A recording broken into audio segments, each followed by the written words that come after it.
Kumusta kapatid? Napakasayang makasama ka sa napaka-espesyal na sandali na ito. Kung ngayon ka lang nakarating sa video na ito, alamin na hindi ito nagkataon.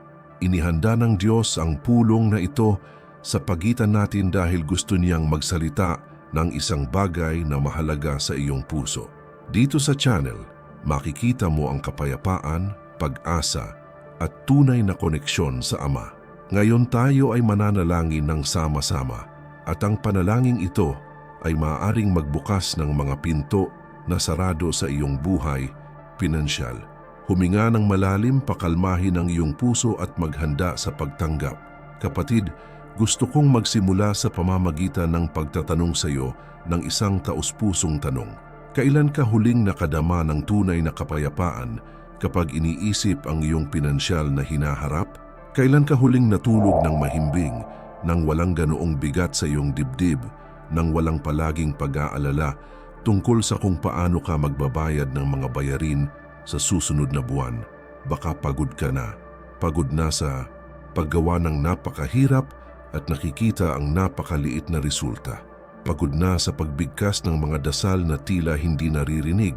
Pagod na makitang umuunlad ang ibang tao habang nananatili ka sa iisang lugar, nakikibaka sa parehong mga paghihirap. At may kailangan akong sabihin sa iyo, nakikita ka ng Diyos.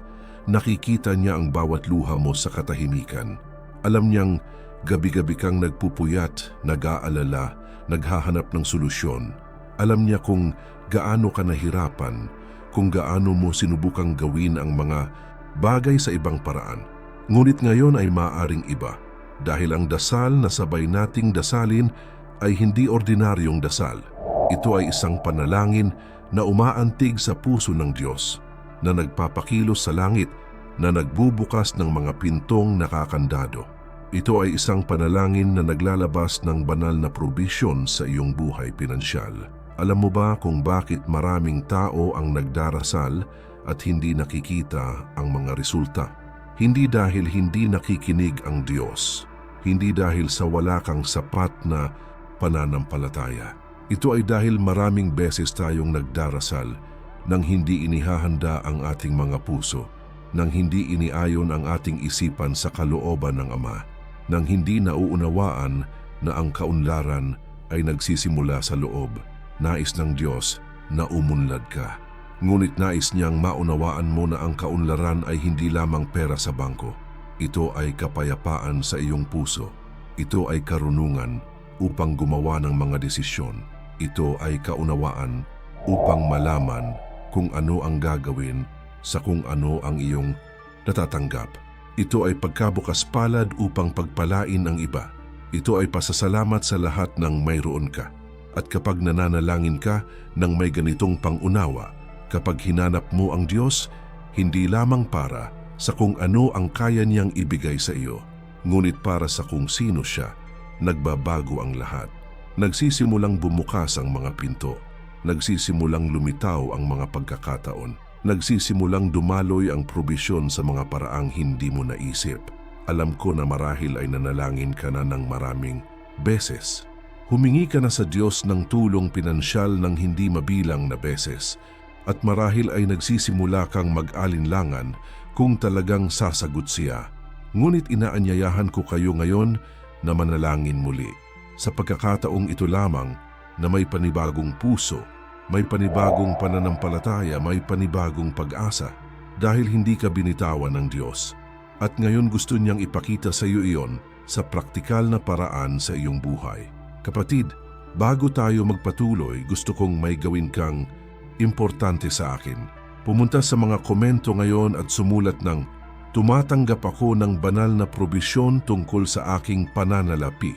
Ang pahayag na ito ay hindi lamang isang parirala. Ito ay isang gawa ng pananampalataya. Ikaw ang nagsasabi sa langit na handa ka nang tanggapin ang inihanda ng Diyos. Ngayon ihanda mo ang iyong puso dahil malapit na tayong magsaliksik sa isang makapangyarihang katotohanan sa Biblia na ganap na magbabago kung paano mo tinitingnan ang probisyon ng Diyos sa iyong buhay. Hayaan mong ipakita ko sa iyo ang isang bagay na nakasulat sa Filipos, Kabanata 4, Bersikulo 19, at ibibigay ng aking Diyos ang lahat ng inyong pangangailangan ayon sa kanyang kayamanan sa kaluwalhatian kay Kristo Jesus. Kapatid, alam mo ba kung ano ang nakasulat dito? Wala itong sinasabing baka ang Diyos ang magbibigay. Wala namang sinasabing kung karapat-dapat ka, ibibigay ng Diyos. Sinasabi na ang Diyos ang magbibigay. Ito ay isang pangako. Ito ay isang garantiya. Ngunit bigyang pansin ang isang bagay na mas makapangyarihan. Sinasabi nito na siya ay magbibigay ng ayon sa kanyang kayamanan sa kaluwalhatian, hindi ayon sa kung ano ang mayroon ka sa bangko, hindi ayon sa sweldo mo, hindi ayon sa ekonomiya ng iyong bansa, ngunit ayon sa walang hanggang kayamanan na mayroon siya sa kaluwalhatian. Naiintindihan mo ba ang ibig sabihin nito? Nangangahulugan ito na ang paglalaan ng Diyos ay hindi limitado sa natural na mga pangyayari. Hindi tinitingnan ng Diyos ang iyong bank account at sinasabing, walang paraan para matulungan ko ang taong ito. Tinitingnan niya ang walang katapusang mapagkukunan na mayroon siya at sinasabing, ibibigay ko ang lahat ng kailangan ng aking anak. Ngunit narito ang hindi naiintindihan ng marami. Ang pangakong ito ay may kasamang kondisyon. Hindi isang imposibleng kondisyon, ngunit isang kondisyon ng relasyon. Kailangan mong konektado sa Diyos. Kailangan mong hanapin muna ang kaharian ng Diyos at ang kanyang katuwiran. Kailangan mong ihanay ang iyong puso sa puso ng Ama. Nang magturo si Jesus tungkol sa paglalaan, sinabi niya sa Mateo, ika-6 na kabanata, mga talatang 32 at 33, sapagkat hinahanap ng mga hentil ang lahat ng mga bagay na ito at nalalaman ng inyong amang nasa langit na kailangan ninyo silang lahat. Datapo at hanapin muna ang kaniyang kaharian at ang kaniyang katuwiran at ang lahat ng mga bagay na ito ay ibibigay din sa inyo. Tingnan kung paano ito gumagana. Hinahanap mo ang Diyos. Kumonekta ka sa Kanya. Inuna mo siya. At pagkatapos bilang natural na kahihinatnan, lahat ng material na bagay na kailangan mo ay idinagdag sa iyong buhay.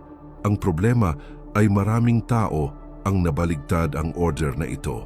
Naghahanap muna sila ng pera pagkatapos ay sinisikap nilang ibagay ang Diyos sa kanilang buhay at pagkatapos ay nadidismaya sila dahil hindi dumarating ang kasaganaan, dahil hindi dumarating ang kapayapaan, dahil hindi dumarating ang katuparan. Kapatid, hindi tutol ang Diyos sa pagkakaroon mo ng pera. Hindi siya tutol sa iyong pag-unlad sa pananalapi. Ngunit nais niyang maunawaan mo na ang pera ay isang kasangkapan, hindi isang Diyos. Ang pera ay dapat maglingkod sa iyo, hindi mangibabaw sa iyo. Dapat gamitin ang pera para matupad ang mga layunin, hindi para pakainin ang ego. At kapag naunawaan mo ito, kapag inilagay mo ang Diyos sa sentro ng iyong buhay pinansyal, may mangyayaring supernatural. Magsisimula kang gumawa ng mas matalinong mga desisyon. Nagsisimula kang makakita ng mga pagkakataong nakatago noon. Magsisimula kang pamahalaan kung ano ang mayroon ka ng mas mahusay. Magsisimula ka sa paghahasik sa mga tamang lugar. Tingnan ang nakasulat sa Kawikaan, Kabanata 3, mga bersikulo 9 at 10. Parangalan mo ang Panginoon ng iyong kayamanan at ng mga unang bunga ng lahat ng iyong ani. Kung magkagayoy mapupuno ang iyong mga kamalig hanggang sa umaapaw at ang iyong mga sisidlan ay mapupuno ng bagong alak. Ito ay isang espiritual na batas. Kapag pinararangalan mo ang Diyos sa kung ano ang mayroon ka, kapag inuna mo siya sa iyong pananalapi, pinararami ng Diyos ang nasa iyong mga kamay. Hindi magically, ngunit supernaturally. Binuksan niya ang mga pinto, gumagawa siya ng mga pagkakataon, binibigyan kaniya ng karunungan, iniuugnay kaniya sa mga tamang tao, at hindi ako nagsasalita tungkol sa isang baluktot na teolohiya ng kasaganaan kung saan nagbibigay ka upang makatanggap. Hindi. Ang tinutukoy ko ay isang tunay na prinsipyo sa Biblia. Kapag namumuhay ka ng bukas palad, kapag naghahasik ka ng may kagalakan, kapag nagtitiwala ka sa Diyos sa iyong pananalapi, inaalagaan ka niya. Dahil ang Diyos ay hindi isang madamong Diyos. Hindi siya Diyos na gustong makita kang nagdurusa. Siya ay isang Diyos ng kasaganaan. Isang Diyos na nagagalak na makitang umunlad ang kanyang mga anak.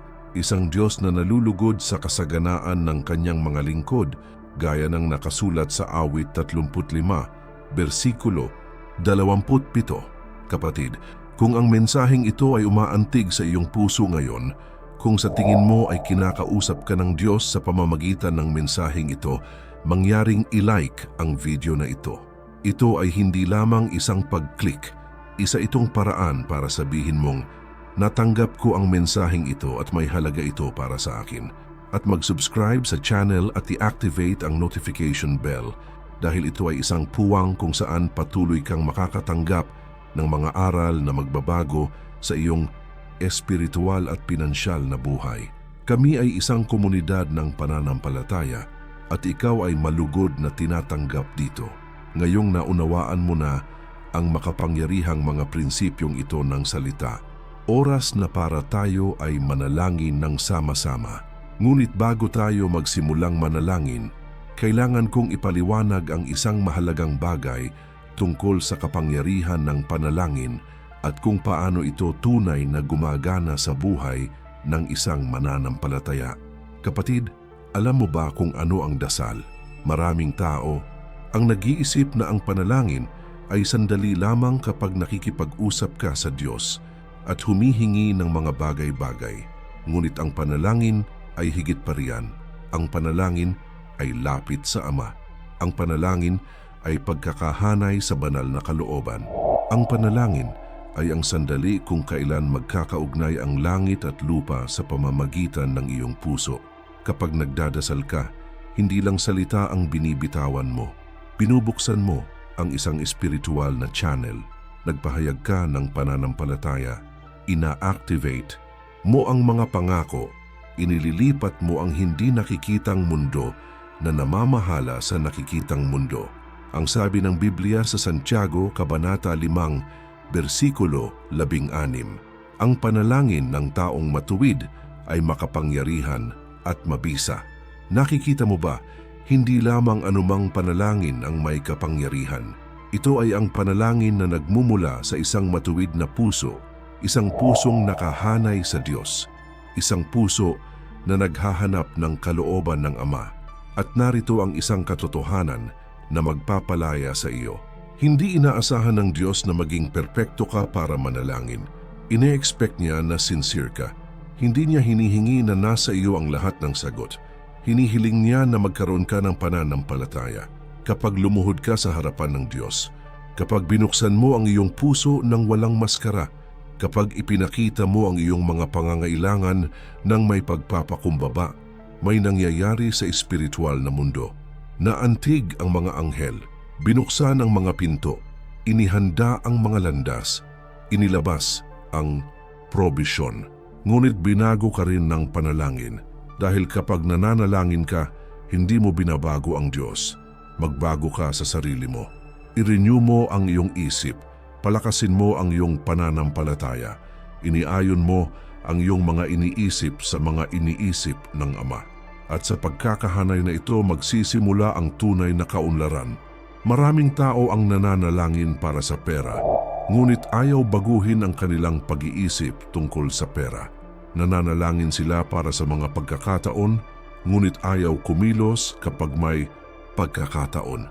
Nananalangin sila para sa karunungan, ngunit hindi humihinto upang makinig sa tinig ng Diyos. Ang tunay na panalangin ay hindi lamang pagsasalita. Nakikinig din ito. Sumusuko na rin ito. Sinasabi rin nito, maganap ang iyong kalooban, Panginoon.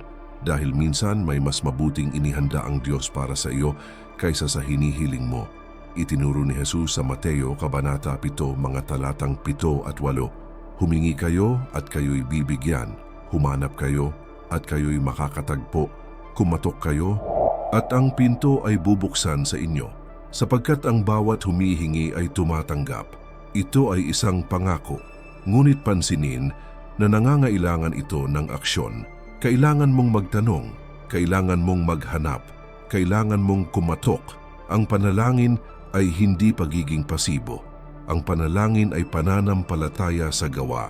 Ito ay sinasabi mo sa Diyos, nagtitiwala ako sa iyo at ako ay nagsasagawa ng inisyatiba upang mas mapalapit sa iyo.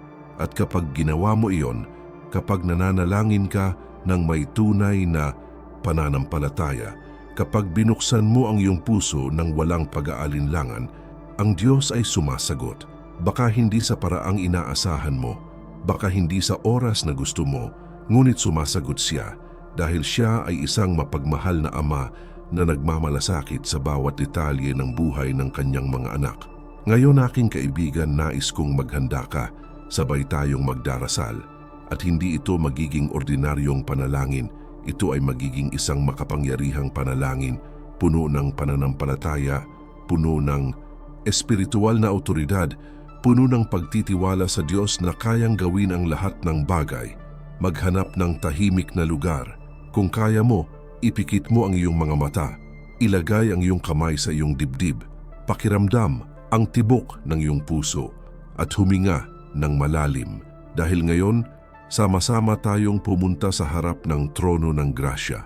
Minamahal na Ama, Diyos ng lahat ng paglalaan, Panginoon ng lahat ng kasaganaan, dumarating kami ngayon sa iyong presensya ng may bukas na puso at puno ng pananampalataya. Kinikilala namin na lahat ng mayroon kami, lahat ng kung ano kami, ay nagmumula sa iyo. Bawat hininga namin ay regalo mula sa iyo. Ang bawat araw na nabubuhay kami ay isang pagkakataon na binibigay mo sa amin. Panginoon, aminado kami na madalas kaming nag-aalala tungkol sa mga material na bagay. Nagiging balisa tayo sa pag-iisip tungkol sa bukas. Nag-aalala kami tungkol sa mga bayarin. At minsan, Ama, nagdududa pa kami sa iyong probisyon. Patawarin mo kami para dito. Patawarin mo kami sa higit na pagtingin sa mga pangyayari kaysa sa iyo. Ngayon, Ama, pinili naming magtiwala. Pinipili naming maniwala na ikaw ang Diyos na nagbubukas ng mga landas kung saan walang mga landas. Ang Diyos na nagpapabukal ng tubig mula sa bato. Ang Diyos na nagpaparami ng mga tinapay at isda. Ang Diyos na nagbibigay ng lahat ng aming pangangailangan ayon sa iyong kayamanan sa kaluwalhatian.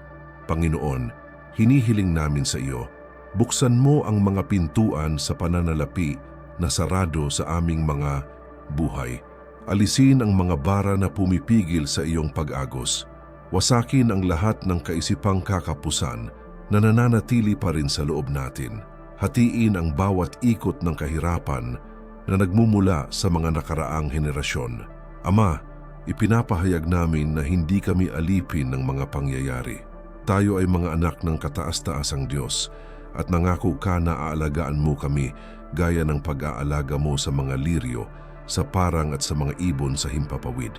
Kung binihisan mo ang kalikasan ng ganoong kagandahan, gaano pa mo kaming pangangalagaan na iyong minamahal na mga anak.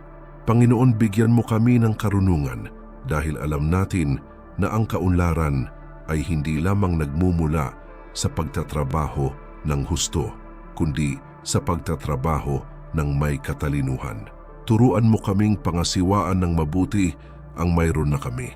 Ipakita sa amin kung saan kami nag-aaksaya ng mga mapagkukunan.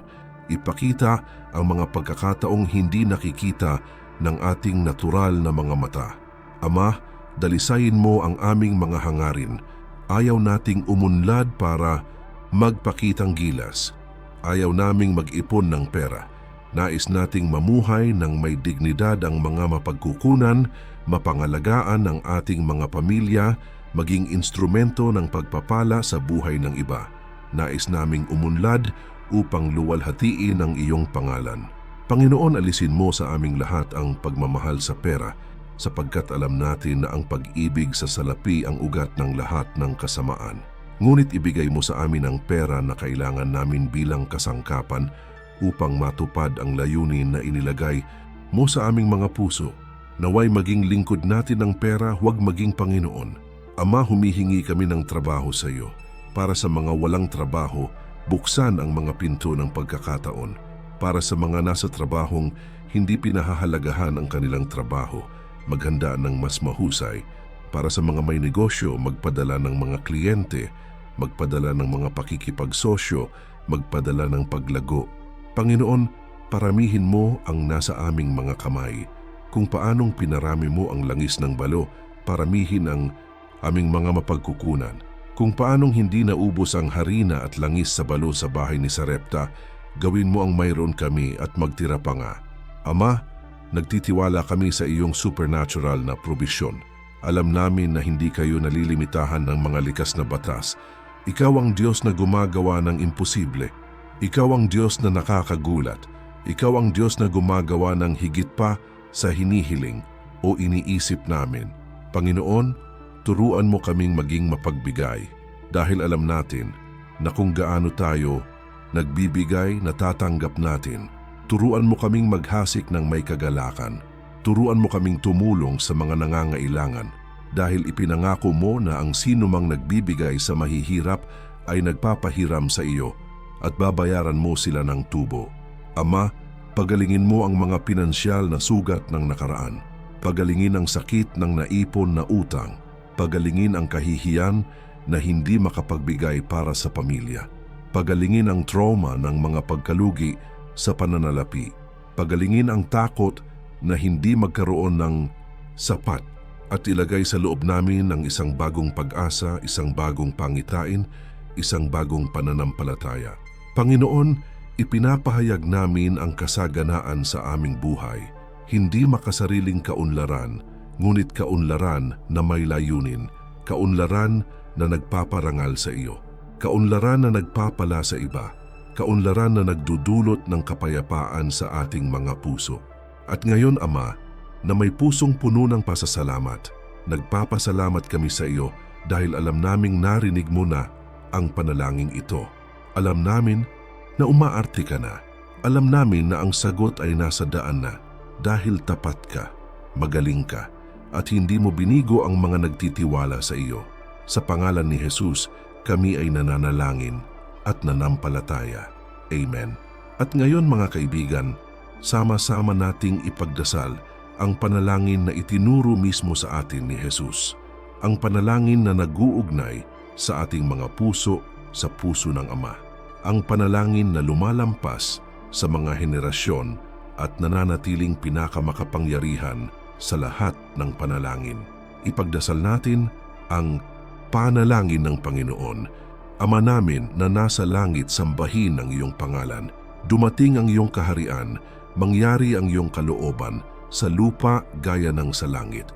Bigyan mo kami ngayon ng aming kakanin sa araw-araw at patawarin mo kami sa aming mga kasalanan, gaya ng pagpapatawad namin sa nagkakasala sa amin. At huwag mo kaming ihatid sa tukso, kundi iligtas mo kami sa masama, sapagkat sa iyo ang kaharian at ang kapangyarihan at ang kaluwalhatian magpakailanman. Amen. At ngayon, mga kaibigan, sama-sama tayong manalangin sa isa sa pinakamakapangyarihang mga salmo sa buong Biblia, isang salmo ng proteksyon, probisyon at kapayapaan, isang salmo na nagpapanatili ng milyon-milyong tao sa buong siglo. Ipagdasal natin ang awit 71. Ang awit 71 ay kilala bilang awit ng banal na proteksyon. Ito ay nagsasalita tungkol sa paninirahan sa kanlungan ng kataas-taasan, sa pagiging nasa ilalim ng anino ng makapangyarihan sa lahat. At kapag dinasal mo ang salmo na ito nang may pananampalataya, ipinapahayag mo na ang Diyos ang iyong kanlungan, iyong kuta, iyong tagapagtanggol sa lahat ng larangan ng buhay, kabilang ang iyong buhay pinansyal. Dahil ang proteksyon ay hindi lamang laban sa mga pisikal na panganib. Laban din ito sa kakulangan. Ito ay laban sa kakapusan. Ito ay laban sa mga bitag na itinakda ng kaaway upang sirain ang iyong pananalapi. Kapag ikaw ay nasa ilalim ng proteksyon ng Diyos, walang kasamaan ang maaaring makapinsala sa iyo. Ang Diyos ay laging may paraan ng pagtakas, laging may nakahanda na probisyon. Sama-sama tayong manalangin. Siya na tumatahan sa kanlungan ng kataas-taasan ay magpapahinga sa lilim ng makapangyarihan sa lahat. Sasabihin ko tungkol sa Panginoon Siya ang aking kanlungan at aking kuta, aking Diyos na aking pinagtitiwalaan. Tiyak na ililigtas ka niya mula sa silong ng mga ngayam at mula sa nakamamatay na salot. Sasalubungin ka niya ng kanyang mga balahibo at sa ilalim ng kanyang mga pakpak ay makakahanap ka ng kanlungan. Ang kanyang katapatan ay magiging iyong kalasag at kuta.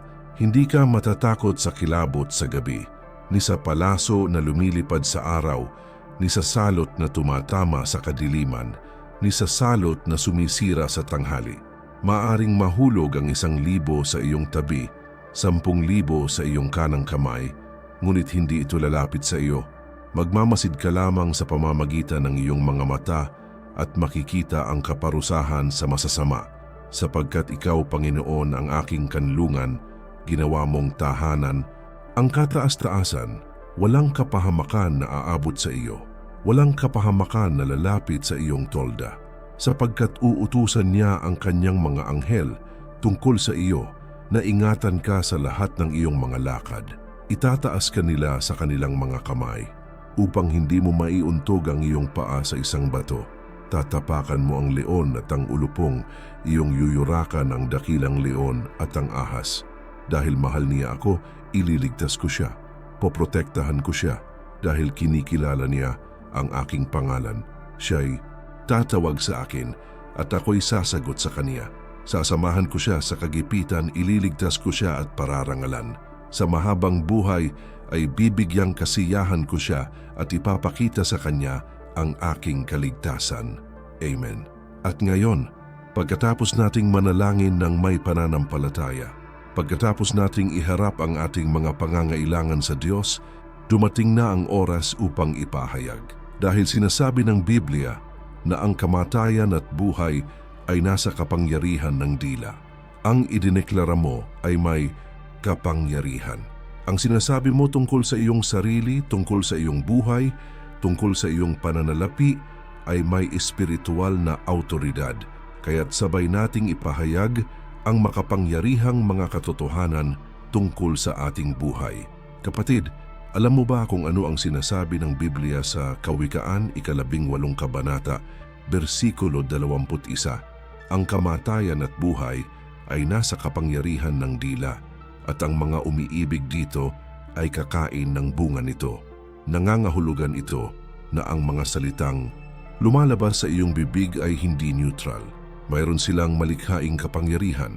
Maaari silang bumuo o magwasak. Maaari nilang buksan o isara ang mga ito. Maaari silang makaakit ng mga pagpapala o itaboy sila. Kapag nagpahayag ka ng pagkatalo, hinuhulaan mo ang pagkatalo sa iyong sarili. Ngunit kapag nagpahayag ka ng tagumpay, kapag nagpahayag ka ng probisyon, kapag ipinahayag mo na ang Diyos ang may kontrol, inihahanay mo ang iyong buhay sa mga banal na pangako. Sinabi ni Jesus sa Marcos, 11 kabanata, bersikulo 23. Katotohanang sinasabi ko sa iyo, kung ang sino man ay magsabi sa bundok na ito, humayo ka, tumalon ka sa dagat, at hindi nag-aalinlangan sa kanilang puso, ngunit naniniwala na ang kanilang sinasabi ay mangyayari, ito ay gagawin para sa kanila. Napagtanto mo ba ang kapangyarihan ng iyong mga salita kapag ito ay sinamahan ng pananampalataya? Maaari mong ilipat ang mga bundok, maaari mong alisin ang mga hadlang, maaari kang magdeklara ng pagbabago sa mga sitwasyong tila imposible. Kaya ngayon, nang may pananampalataya, may autoridad, nang may katiyakang nakikinig ang Diyos, sabay-sabay nating ipahayag. Ulitin pagkatapos ko, nang may bukas na puso, ako ay anak ng Diyos at siya ang nag-aalaga sa akin. Hindi ako nabubuhay sa pamamagitan ng paningin, ngunit sa pamamagitan ng pananampalataya. Nagtitiwala ako sa probisyon ng Diyos para sa aking buhay. Ipinapahayag ko na ang mga pinto sa pananalapi ay nagbubukas para sa akin. Nakatanggap ako ng karunungan upang pamahalaan ang aking mga mapagkukunan. Lumayas ako sa lahat ng kaisipang kakapusan. Hindi ako alipin ng utang. Malaya ako kay Kristo. Ako ay umunlad sa lahat ng lugar ng aking buhay. Mayroon akong kapayapaan sa aking pananalapi. Ako ay mapagbigay dahil ang Diyos ay mapagbigay sa akin. Pinararangalan ko ang Diyos sa aking mga ari-arian. Naniniwala ako na darating pa ang pinakamahusay ng Diyos. Hindi ako sumusuko dahil hindi ako binitawan ng Diyos. Ako ay pinagpala na maging isang pagpapala. Ipinapahayag ko na ito na ang oras ko para mag-ani. Tumatanggap ako ng banal na pagpaparami sa lahat ng nasa aking mga kamay. Ako ay nagwagi, ako ay maunlad, ako ay anak ng hari. Sa pangalan ni Jesus, Amen. Kapatid, kailangang marinig ng ibang tao ang mensaheng ito. Marahil ang isang miyembro ng pamilya ay dumaranas ng kahirapan sa pananalapi. Marahil ang isang kaibigan ay pinanghihinaan ng loob. Marahil ay kailangang marinig ng isang taong kilala mo na ang Diyos ay Diyos pa rin at hindi niya pinababayaan ang kanyang mga anak. Kaya inaanyayahan ko kayong ibahagi ang video na ito ngayon. Ito ay hindi lamang pagbabahagi, ito ay isang gawa ng pag-ibig. Ikaw ay isang instrumento ng Diyos upang magbigay ng pag-asa sa mga nangangailangan nito. At alamin na kapag nagbahagi ka, ikaw din ay pinagpapala. Dahil sinasabi ng Biblia na mas mapalad ang magbigay kaysa tumanggap. At kapag nagbigay ka ng pag-asa sa isang tao, kapag nagbahagi ka ng isang salita na maaaring magbago, nakikita ito ng Diyos at pinararangalan ang iyong pagkabukas palad. Narating na natin ang katapusan nitong napaka-espesyal na sandali ng panalangin.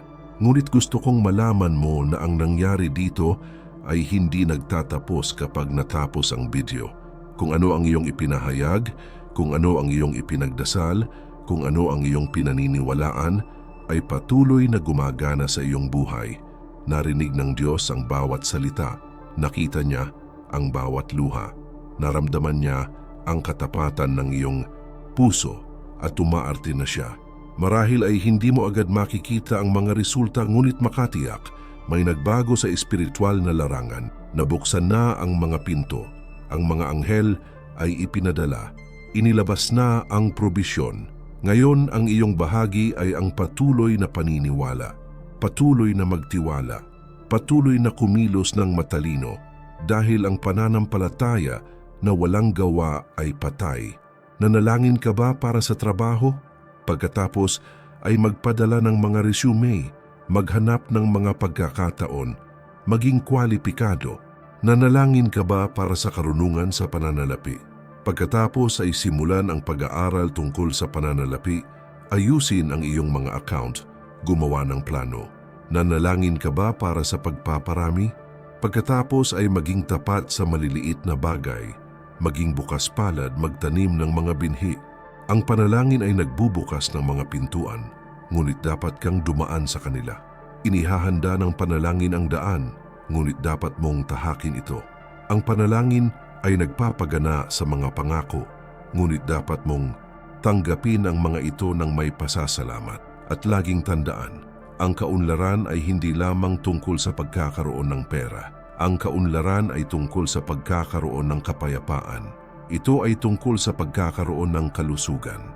Ito ay tungkol sa pagkakaroon ng malusog na relasyon. Ito ay tungkol sa pagkakaroon ng layunin. Ito ay tungkol sa pagkakaroon ng presensya ng Diyos sa iyong buhay. Dahil ano ang silbi ng pagkakaroon ng lahat kung wala kang kapayapaan? Ano ang silbi ng kaunlaran sa pananalapi kung mawawalan ka ng iyong kaluluwa? Nais ng Diyos na maging kumpleto ka, mayaman sa bawat lugar, sagana sa lahat ng paraan.